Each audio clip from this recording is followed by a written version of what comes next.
G'day YouTube, my name's Lance and welcome to Bundy Bear's Shed.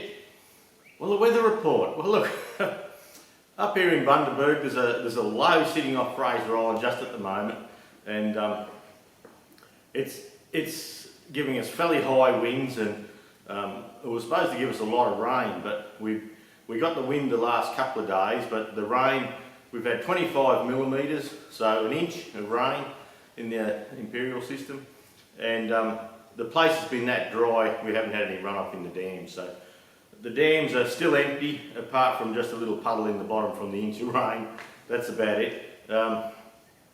Temperatures between, look, depending on which weather program you look at the moment, 20 to 29, some say 27, some say 30, so someone will get it right, eh? So we'll see what comes of it. I'm living in high hope that there is a lot of rain. We certainly do need it here. Now down south of us, you'll see Bundaberg on the map, Maryborough, Gympie, and south of there, they're getting a bloody shitload of rain.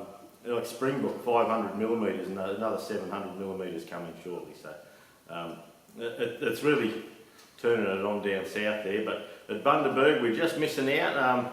If that low comes in across Bundy and we get a bit of they circle clockwise in the southern hemisphere here, and that'll bring a bit of moisture in off the ocean for us. So look, we're certainly hoping. I have areas in Bundaberg. Plasma Dave said this morning he got 35 mil. He lives north of us, 20 k's, 30 k's, 20 k's. And Bagara out towards the coast got 38, talking to a fellow there.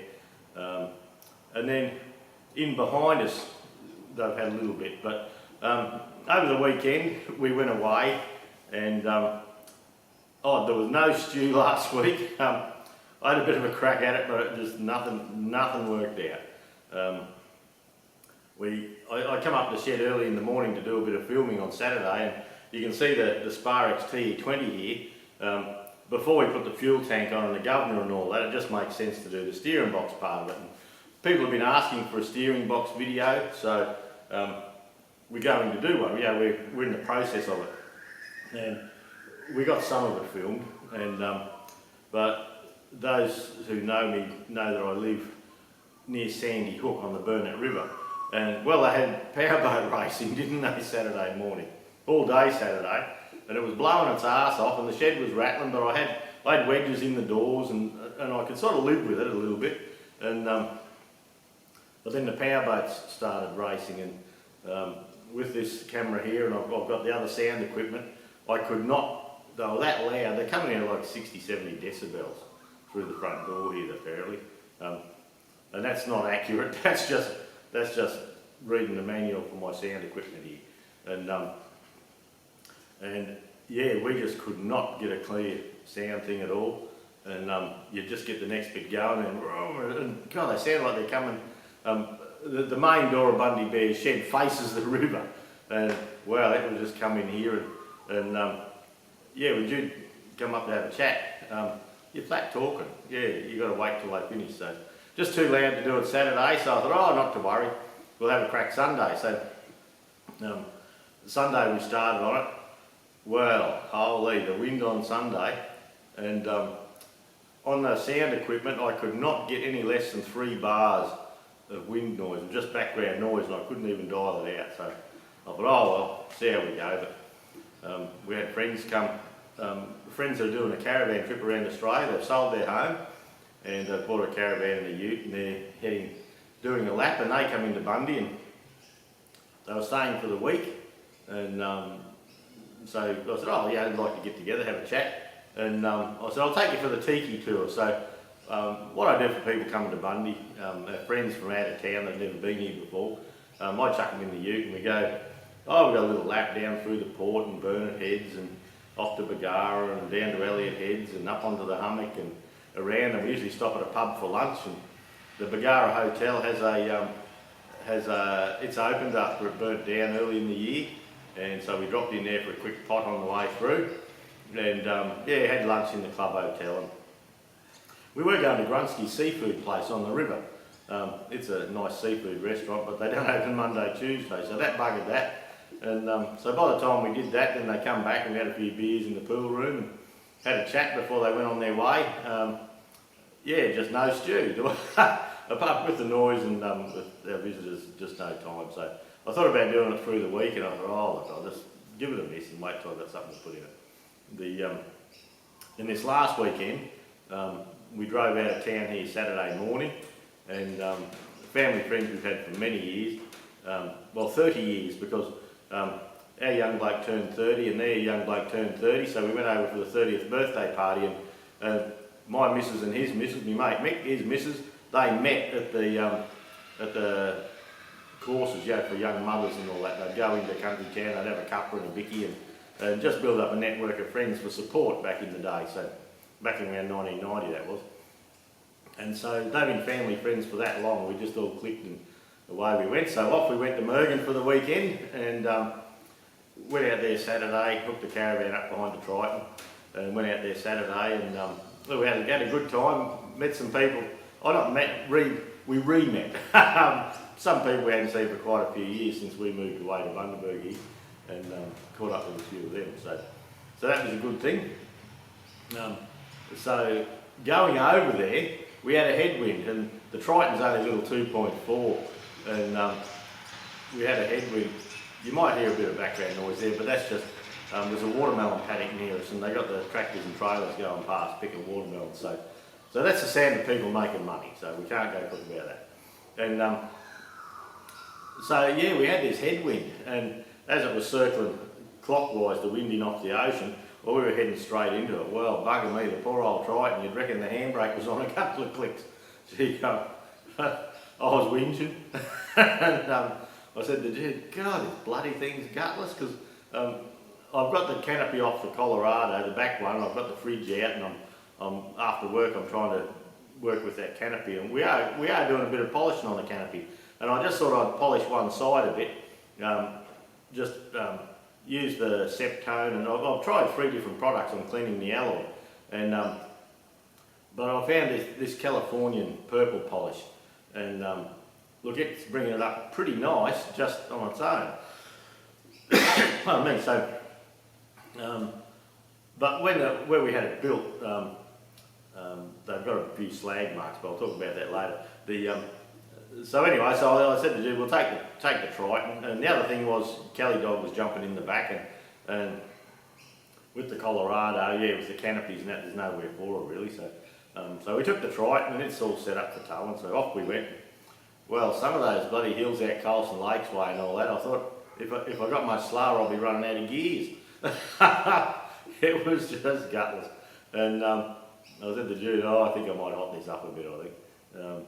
I've got all Iron Man stuff all over it, and I said I might dump a big intercooler and a bit of a chip or something in it and see a bit of an exhaust, so anyway, I didn't worry too much. Got out there, had a nice night. Sunday coming home, we had a tailwind. Well, crikey, she had about an extra 50 horsepower, I reckon. It was nice yesterday, and had plenty of power up the hills in 4th gear, no worries at all. And just the difference that headwind made, but I don't know how strong it was, but look, she was pushing. And then between Childers and Bundaberg, we went through this rain, and holy shit, didn't it rain? And we were in a line up of cars, and we were down to 60 kilometres an hour. And I pulled off. There was an area where just a bitumen area from where they were building the roads earlier, so I pulled off in one of them for a few minutes, and I just want to let all the other cars get out of my way. So not only do you have the rain, you have the wash and all that sort of thing coming up. So we gave ourselves a bit of a buffer zone, and off we headed again because it seemed to lighten up. And we got down the road, bloody hell, didn't it rain? And the old wipers are going flat, and there were still people driving without lights on, It had me blown away. A silver car, Kelly Dog barking or something, a silver car driving along with no lights on at all, and it was just pissing down rain. And you couldn't see the cars coming the other way until they're like 10 or 15 feet on the right of you there. But anyway, you can see your lane, so we just poked along gently. Then we come out of it and we're thinking, oh shit, let's hope this is at home there. We're only 20 kilometres from home, 10 kilometres from home, 5 kilometres from home, and she started to lighten up, and I thought, oh, isn't this bullshit? So, anyway, we didn't have that rain at home, and the rain that we did have, the place has been so dry that it just all soaked in pretty well. Yeah, but look, it's greened the place up nicely. It's starting to green up. We've got to go away again over to Kangaroo next weekend and have another family friends. And old Penny, he's turning 30, so everyone must be turning 30. All us bloody old blokes must have been into it in 1990, 1989 anyway. And must be our birthdays or something. Yeah, so we've got to go away next weekend, so we'll see what the weather does. Well, look, we'd like to get over there, but if it's just going to rain and be a bit of a shit week, well, we're not going to bother. It's just silly to do so. In the shed here, last Saturday, I started working on the TE20. There's been requests coming. I've never done a TE20 steering box video. I've done the 35s and the 135s and things like that, but we've never done the TE20 one. And in the past, I've been able to pull the steering column out, and I've got a little flexi 1116 socket. It's a 3/8 drive, and I can just get him down in, and I can pull the bolt out, and I can pull the arm out and do the seals in there. And the right hand side's not bad, the left hand side's a pain in the arse on a good day. So I thought, look, I'll just go through that just to show people it can be done.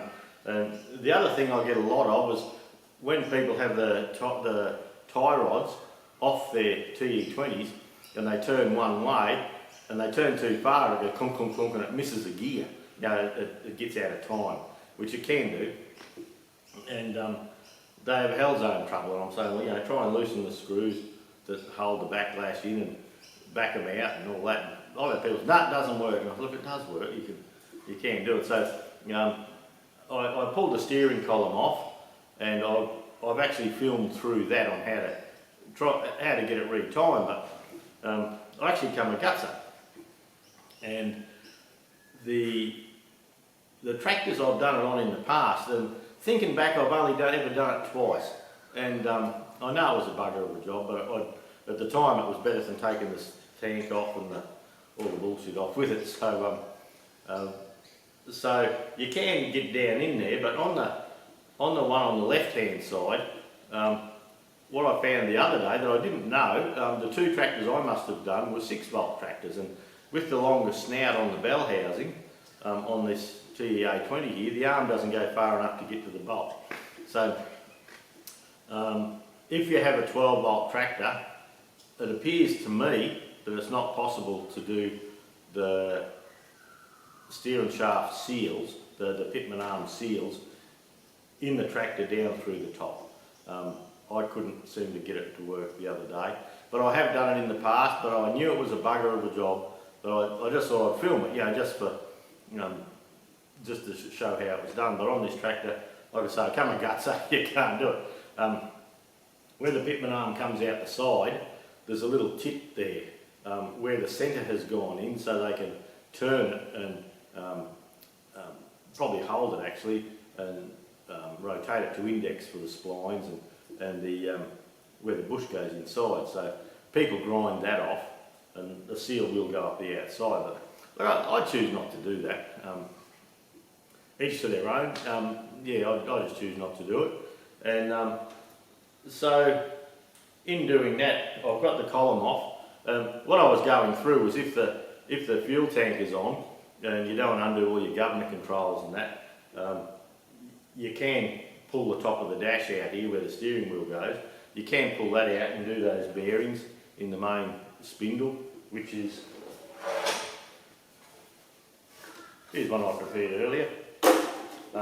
So this bearing on the pinion there, you can just pop your dash, undo the bolts on the frame here, and there's 4 bolts on the frame here and 4 bolts here, and you can pop your dash out and just do this bearing, because this bottom bearing here, they get worn quite a lot from junk going in there and water and all that. So So the plan was to pull that out, to show that, and do a run through the seals. But I also noticed on this steering box that the oil level was way higher than it should be.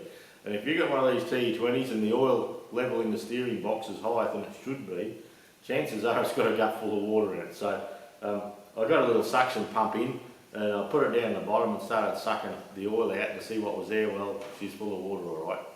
So what happens now is this whole steering box comes off, it's going to go on the bench, we're going to do the bloody thing properly, take no shortcuts. But yeah, the job I was hoping to show, I couldn't do on a 12 volt, which is something I never knew. So yeah, I suggest, if you need to do your steering box, do it properly. But hopefully today, it depends on what rain we get and what shed noise we get. I was hoping to get this steering box off and get it up on the bench and at least strip it down and work out what parts we need. I got some bushes for the inner one time for Biddy, but I can't remember where I got them, so I've got to look for them yet and see how we go. And the other job I'd like to get through today, if I can, if the rain, if the shed, it's funny, I want to do the video on putting the valves and that back in the John Deere lift cylinder. Last weekend I couldn't do it. I'm trying to get to that today again. I've been trying for weeks for this bloody job. But yeah, with the boats last weekend, and that was, I was going to do the steering box and that last weekend, but that was a washout. So we'll see. I got a call from Toyota the other day about the new Land Cruiser. It was going to be in Bundaberg on the 16th of December. They rang up the other day and said, oh, you're still on track, Land? So I said, oh, that's good, still on the 16th. Oh, no, it'll be the 22nd. And I said, oh, okay. So I said, we're not going to have it by the end of the year, are we? Oh, no, we probably will. And I thought, because I put on the contract that it had to be delivered by December. But by the time we actually get we've got to take a photo of the VIN number. It has to go to Lovells in Victoria for the kit, for the GVM upgrade kit. They do the tag, it comes back to TJM, and once they've done the kit, and then they write it off. Well, this tag for the rego will go on it. So if that happens, I'll be surprised. With the ute, we're actually trying. Another thing I need to tell you is you can see I have a little playlist there of Banggood. Banggood gave me some product years ago, and I did a few tests. And look, some of the stuff was okay, and look, that was fine. But the last product I did, they didn't seem to answer back or anything, and I just let it drop. So anyway, the other day, over the last month or two, I've had Banggood, oh, you're not answer back, and I said, the mix up there, and I said, oh, okay. I had emailed them that I'd finished the video and all that, but they never acknowledged it, so I don't know what happened there. So oh, you want to do some more Banggood? And I sort of thought about it, and I thought, oh, a bit of a pain in the arse, I haven't got time to do what I've got to do, really.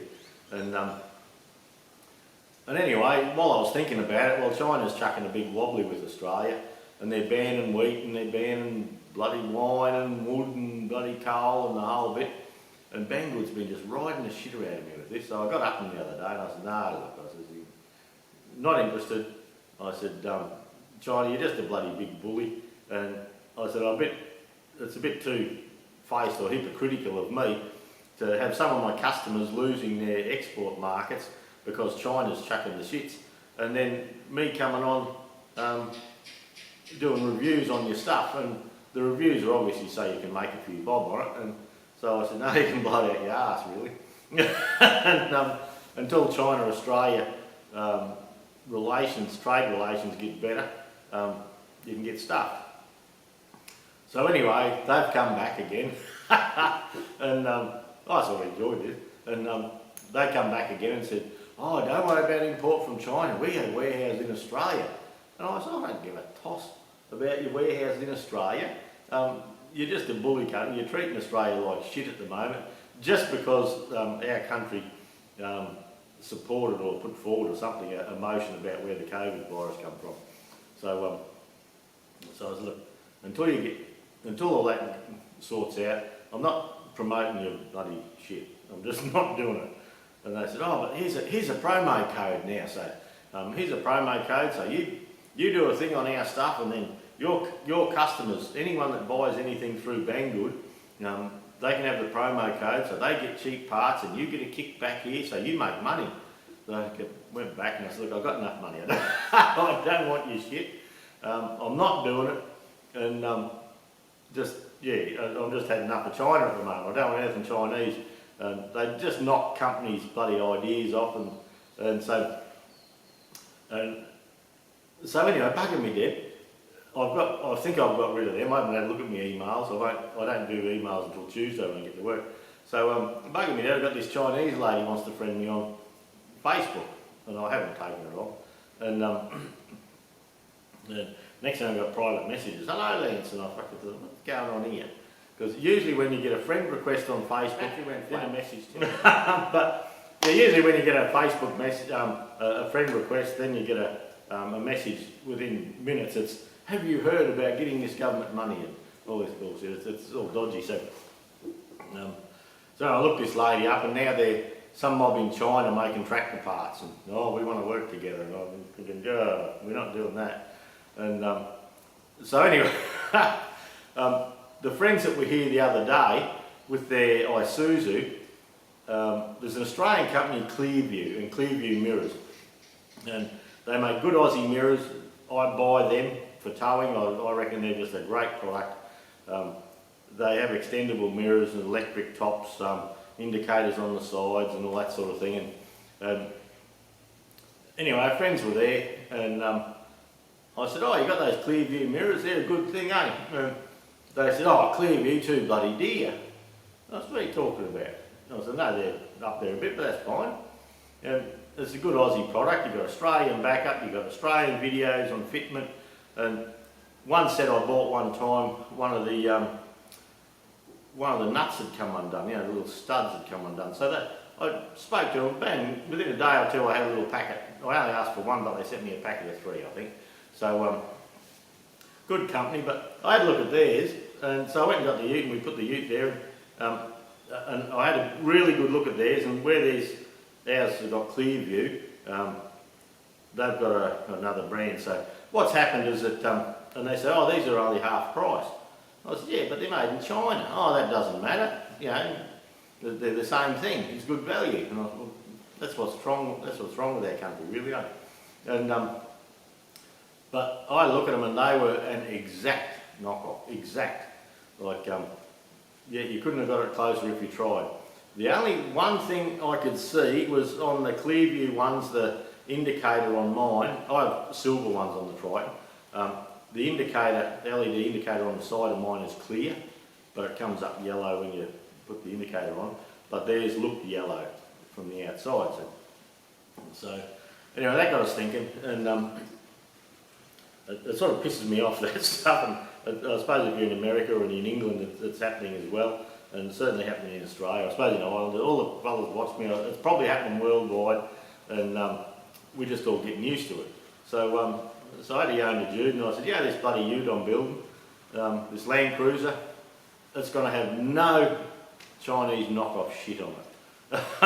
If there's an Aussie company that makes something, and some other company has a good product, we're going to put it on. So what we're doing now, we've had a good look around, and I've looked for all Australian companies, and I've contacted some of them, and there's some companies that are Australian companies, Australian design, and they do the whole process, but sometimes they have to get something manufactured, possibly in China, but Taiwan or something like that. And I think in the day and age we live in, that's probably unavoidable. But what we're going to do is, for this Land Cruiser, we're going to look for Australian companies, Australian products, and as much Australian content as we can possibly find, and we're going to promote it, and we're going to do videos on the Land Cruiser. Each Australian item we're going to put a separate video on that we find. So, like the Lovell Springs, they're an Australian company, been in Melbourne for many years. Make most of their stuff themselves. So we're going to try and go like that. Some of the electrics, I have C-Tech, which I've had for years, but they're Swedish design, but I see some of them are made in China now, but they're still the C-Tech company, I believe. But I'd like to go Red Arc with all that stuff. Red Arc's an Aussie company. We're going to, at the very minimum, do a voltage sensitive relay, and then probably do the BC-DC setup.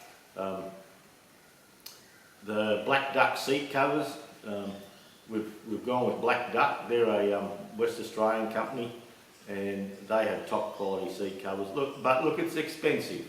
A lot of this Aussie stuff, you're going to pay more than you're going to buy with Chinese stuff. You've got someone in Australia you can talk to, you can work it all out.